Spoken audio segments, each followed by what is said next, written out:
Hi everybody, my name is Jason. I'm Caden. I'm Eli. I'm Jaden. And we are the Yahoo and the Torah channel, and we thank you guys very, very much for joining us. It is a preparation day. That gives us a yay! Drum roll. Okay, that means tomorrow is a Shabbat, and that's even better news right there, so we definitely get a drum roll for the Shabbat. Now, if anyone who does not know what that means, in the scriptures it tells us that we are to work 6 days a week, and the seventh day is called the Shabbat. It's called the day that we are supposed to rest. Now, from our understanding of it, it is from when the sun sets and the sun, basically when the sun sets. That is a new day. So today, which is Friday on the Gregorian calendar, at sunset today is when Shabbat begins. And we gleaned that because Scriptures completely talks about, Genesis 1, it talks about an evening and morning was the very first day, evening and morning were the second day, evening and morning the third day. And then as you get into the Torah, as you get into Genesis, Exodus, Leviticus, Numbers, Deuteronomy, there's always that way that they are unclean until even, until they wash themselves at even. And so from that, we believe that the Hebrew day is from when the sun sets. And so that is when Shabbat begins. And so Shabbat is tonight from sunset until sunset tomorrow night. And we hope that you guys keep it, because keeping the Shabbat essentially means that you are in covenant, or you are working on the way to becoming in covenant with our Creator. Being in covenant with our Creator means that we are obeying and in obedience to the laws, statutes, and commandments that are found in Genesis, Exodus, Leviticus, Numbers, Deuteronomy. Now, that doesn't take away the need for our Messiah. Now, our Messiah was obviously found in Matthew, Mark, Luke, and John, but all through Scriptures, it completely talks about our Messiah. It talks about his coming. All of our forefathers and foremothers, they knew of a Redeemer. They knew of the Son of the Most High who was going to come and be our Messiah. And so he came in Matthew, Mark, Luke, and John, and he says not one iota, one jot, one tittle, one line, one anything of the Torah will ever be gone until heaven and earth pass away. In fact, he reiterates that even more, and he says that those who are Torahless, those who are not in the Torah, will be sent to hell. And he clearly says this. And so if you are in a religion that is set up of all these different traditions of men that you will find in every one of these religions, well, they are not in covenant with our Creator, because they are going contrary to our Scriptures. Now, gentlemen, how you guys doing? Good. Everyone good? Everyone hunky-dory? Yep. Okay, guys, these are Yah Scriptures, the greatest English translation you will ever find. The price has been now adjusted, $70. Still at this price, you will not find a Scriptures of this size, of this magnitude, 14.5 font, and we are so ecstatic with the printing that's happening now, the stuff in the background. Again, we do not have a exact date for shipment from the U.S., but it is far more than we were with the other printer, and we are very, very ecstatic with what it's going to be. So, guys, if you want to get your Yah Scriptures, they are available right here. 103 books, all of them restored named scriptures, the same scriptures we're reading, the same that I read my scripture segment that we have with Adam and Eve, and with also numbers that we are into right now. This is what it is. Now, if you would like to just download this, it's absolutely free of charge. Everything we have is completely free of charge, because the word of our Creator is to be told, it's not to be sold. And so this is why this is completely free. Everything that is in the other versions, if you'd like the hard print, are all available right here, free of charge. And you also have your eSword modules, completely free of charge, and it's usable on every device. And we also have the Google app that will be available probably within the next 2 weeks, I would imagine. And it is a very amazing app as well. It took a tremendous amount of time, almost 7 months. And our coder is very sad, because I guess he had to starve to death to make this happen. But he's the one that made this happen. So he's the one that made the quote. And so here we are. Now, guys, this is, if you guys would like any of these, I guess they're not really short stories, but they are a part of the Apocrypha. These are the same writings that are in our Apocrypha. These are available on Amazon. All the links are at the bottom below. Adam Makawa, great book. Testament of the 12, fantastic book. Jubilees and Jasher, very, very good books. And Enoch, it's one of the foundational pinpoints of extracurricular books is Enoch. Gentlemen, what's up and what's the haps?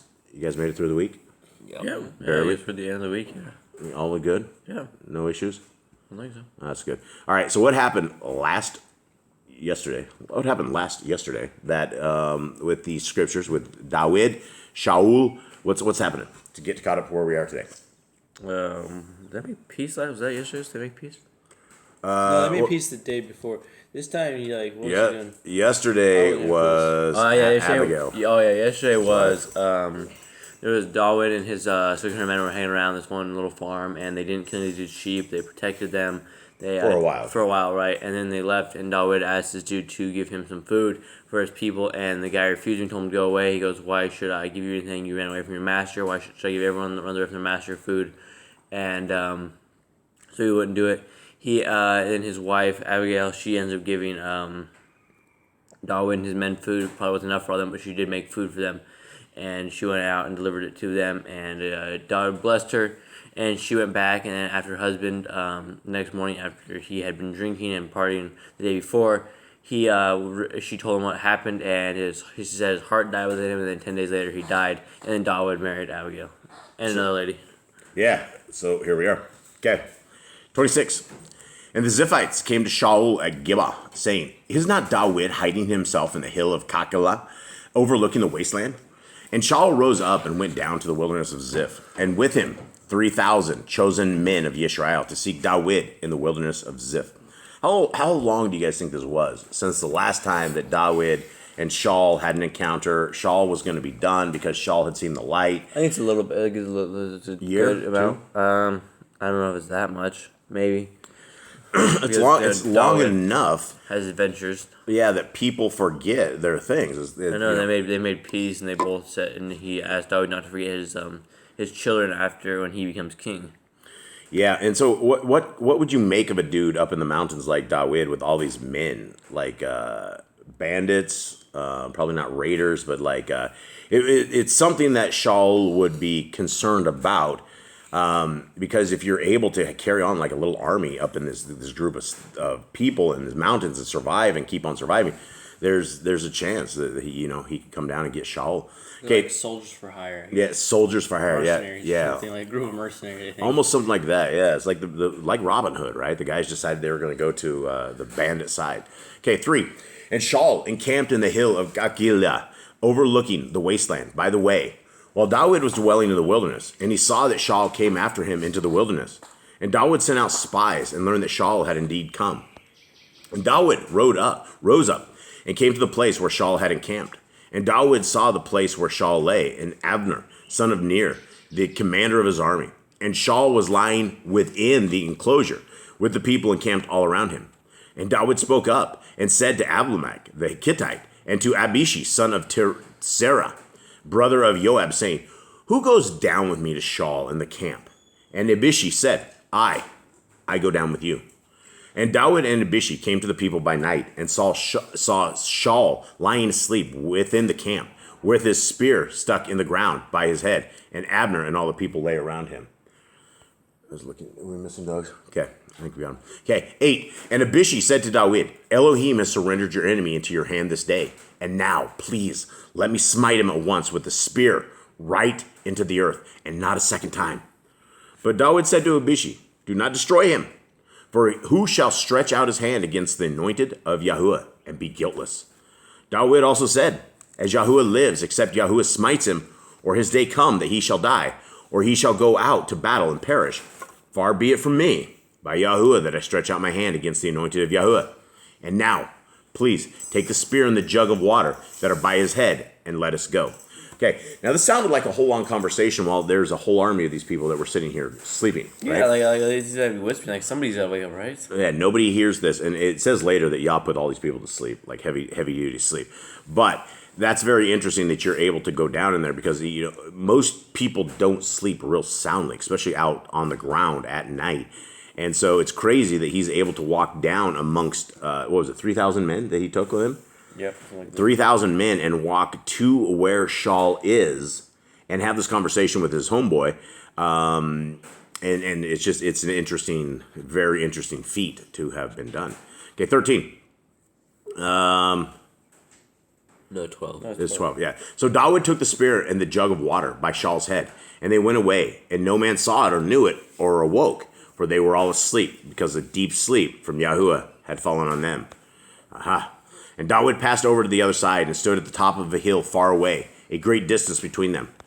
And David called out to the people and to Abner, son of Ner, saying, "Do you not answer, Abner?" And Abner answered and said, Who are you, calling out to the sovereign? And David said to Abner, Are you not a man? And who is like you in Israel? Why then have you not guarded your master the sovereign? For one of the people came in to destroy your master the sovereign. What you have done is not good. As Yahuwah lives, you are worthy to die, because you have not guarded your master, the anointed of Yahuwah. And now see where the sovereign spear is, and the jug of water that was by his head. And Shaul recognized David's voice and said, Is that your voice, my son David? And David said, It is my voice, my master, O sovereign. And he said, Why is this that my master is pursuing his servant? For what have I done, or what evil is in my hand? And now let my master the sovereign hear the words of his servant. If Yahuwah has moved you against me, let him accept an offering. But if it is the children of men, then they are cursed before Yahuwah, for they have driven me out today, that I should not join myself to the inheritance of Yahuwah, saying, Go serve other mighty ones. And now, do not let my blood fall to the earth before the face of Yahuwah.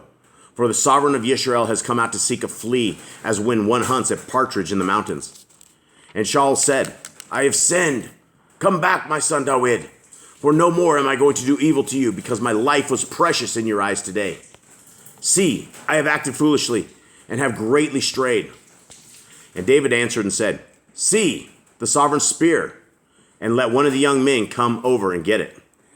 And let Yahuwah reward every man for his righteousness and his trustworthiness. For this day Yahuwah gave you into my hand, but I would not stretch out my hand against the anointed of Yahuwah. And see, as your life has been valued in my eyes today, so let my life be valued in the eyes of Yahuwah, and let him deliver me out of all distress. And Shaul said to David, Baruch are you, my son, David, achieving much, and indeed prevailing. Then David went on his way, and Shaul returned to his place. Well, and they're making another peace treaty.